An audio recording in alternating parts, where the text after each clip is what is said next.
সেই লড়াইয়ে আমরা একাকার হয়ে কাঁধে কাঁধ মিলিয়ে ছোটোখাটো সকল ভেদাভেদ ভুলে গিয়ে জাতির বৃহত্তর স্বার্থে যার যেখান থেকে যতটুকু সর্বোচ্চ অবদান রাখার সুযোগ আছে সেই ত্যাগ এবং কুরবানি স্বীকার করে এই জাতিকে আরেকটা নতুন জীবন দিতে হবে। আমাদের সাথে এই আন্দোলনের প্রধান নায়ক, আমি তাকে বিশেষভাবে ধন্যবাদ জানাচ্ছি, জনাব তারেক রহমান আজকে সম্মিলিত হয়েছেন। তিনি দূরে থেকেও জাতিকে আমি বলবো অত্যন্ত বুদ্ধিভিত্তিকভাবে এবং সফলভাবে নেতৃত্ব দিয়েছেন। আল্লাহ তাবারক ওয়া তাআলার শুকরিয়া আদায় করছি। জুলুমের কবরে অনেকের মতো আমিও পড়েছিলাম।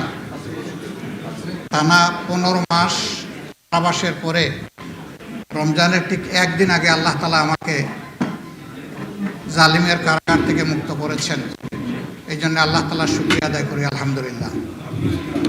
কারাগারে আমরা একসাথে অনেকেই ছিলাম, বিশেষ করে বিএনপির অনেক নেতৃবৃন্দই সেখানে ছিলেন। বাইরে যারা লড়াই করেছেন তাদের জন্য আমাদের অব্যাহত দোয়া ছিল, এ লড়াইয়ে তারা বিজয়ী হন, সফল হন। আল্লাহর দরবারে আমরা সেই দোয়াটাই শুধু ভিতর থেকে করতে পেরেছি। এর চাইতে বেশি কিছু কন্ট্রিবিউট করা আমাদের পক্ষে সম্ভব ছিল না। একটা সশস্ত্র সংগঠিত এবং সন্ত্রাসী চক্রের বিরুদ্ধে নিরীহ জনগণের প্রতিবাদ, এর চেয়ে বেশি আর কি হবে? বাংলাদেশের জনগণ সেটাই করেছে সঠিক।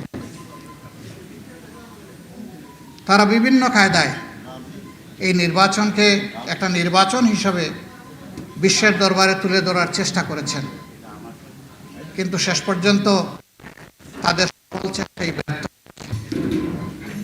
নিজ দল থেকে তারা স্বতন্ত্র প্রার্থী দিয়েছেন, আবার বিরোধী দলের সাথে বসে পিঠা ভাগাভাগি করেছেন। বিশ্বে এমন উদার গণতন্ত্র আর কেউ দেখেছে বলে আমার মনে হয় না। সেই গণতন্ত্রকে আমরা ধিক্কার জানাই। এদেশে যারা জীবন বাজি রেখে যুদ্ধ করেছিলেন ভোটের অধিকারকে অস্বীকার করার কারণে, এই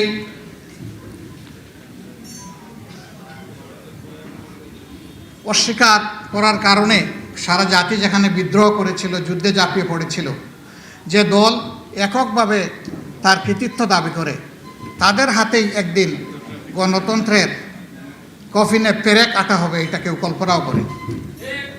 কিন্তু বড় গলায় তারা সে কথাটা গোটা দুনিয়াবাসীকে বোঝানোর চেষ্টা করছেন, যদিও দুনিয়া তাদের এই আহাজারি কবুল করেনি।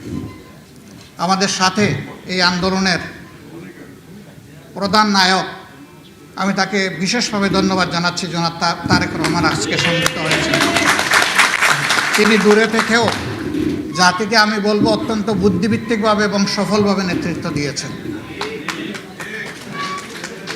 এই আন্দোলনে আমাদের কোনো পরাজয় হয়নি। যারা জনগণের ভোট ছিনতাই করেছে পরাজয় তাদের হয়েছে। ইতিহাসের দায় কখনো তারা মুছতে পারবে না, এই দায় তাদেরকে স্বীকার করতেই হবে।